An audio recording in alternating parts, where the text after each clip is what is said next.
Go ahead. Hi, I'm Amanda Morris. I've got a patient here today who's in need of an IV. I've already got the order and cross-checked my solution with the order from the doctor, and set up my primary line.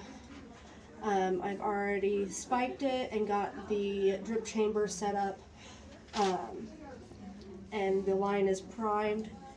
I've already discussed the need for the IV with the patient, and I have all my other needed supplies with me. I'm going to go ahead and start with a tourniquet on the patient.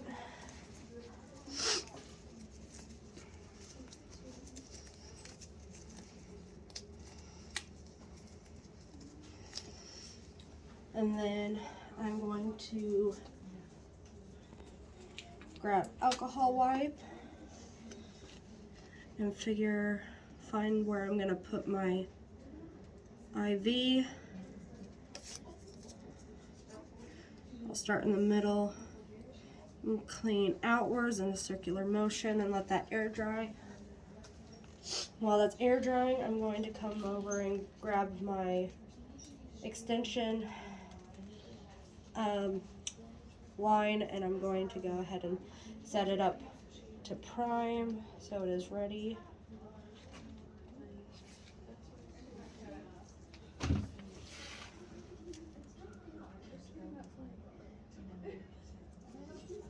Might help if I unlocked it. I'll make sure your line's unlocked and then prime it.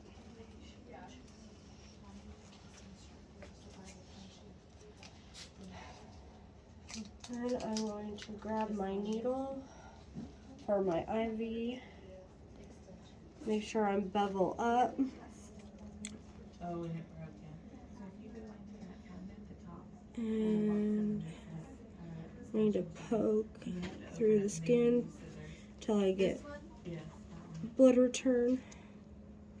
Is it open? Okay. And then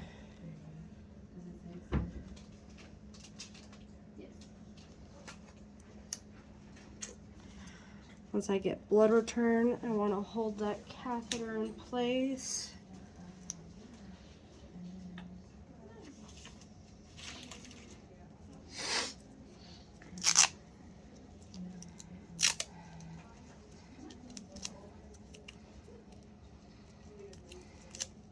Tape it down. Oh boy, we're bleeding.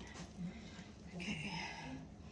Now I'm going to grab my extension tubing, connect this,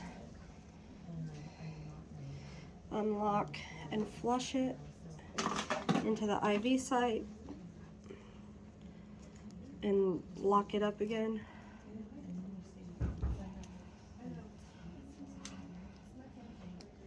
Okay, and then I'm going to grab my primary tubing.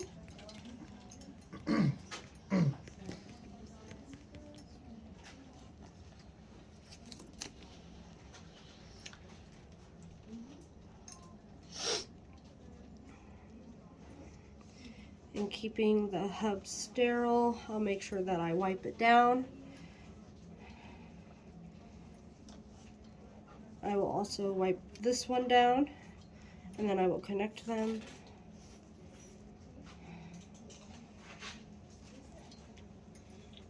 Now I will have already calculated the drop rate per the orders from the physician. I will unlock my extension line as well as my primary line. I will calculate the drop factor by the volume prescribed by the doctor multiplied by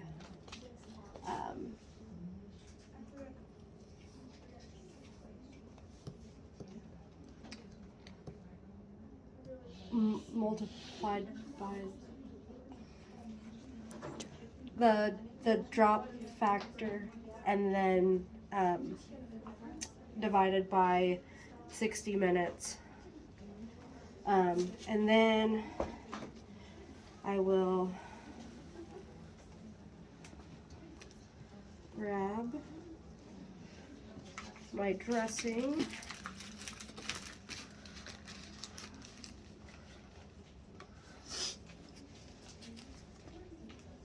Don't need a 4x4.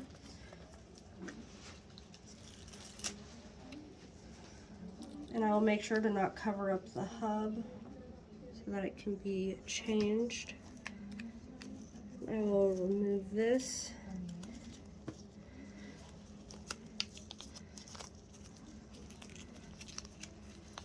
And then I'll make sure to put my initials, the gauge, and the date and time on my line. And then I will tape the rest of this lining up and out of the way. And I will put everything in documentation. If they are having no more need for the primary line and they just need me to switch it over to a saline lock, all I will have to do is make sure that I lock my primary line so I don't have a huge mess. Make sure it's stopped. Make sure that I lock my extension line. Then I will unattach my primary from my extension.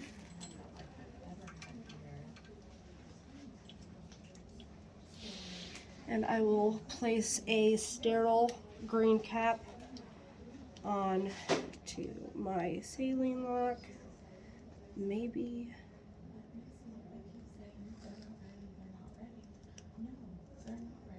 Really? Are you not gonna screw on there?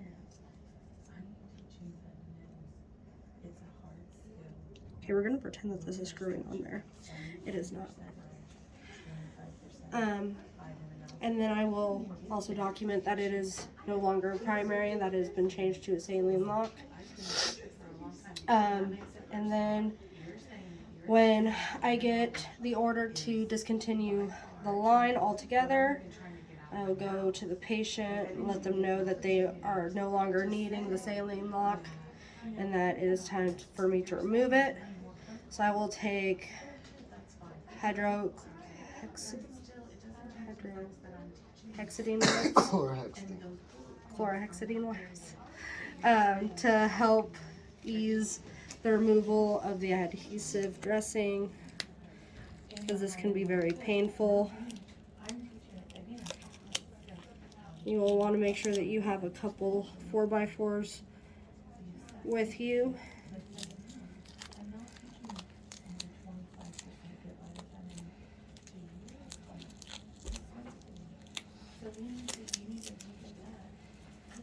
And then you can hold that there, apply pressure, and remove it. You'll hold that until the blood stops flowing, about a minute or two. And if needed, you can place a new 4x4 on it with a bandage over. And then you document the removal.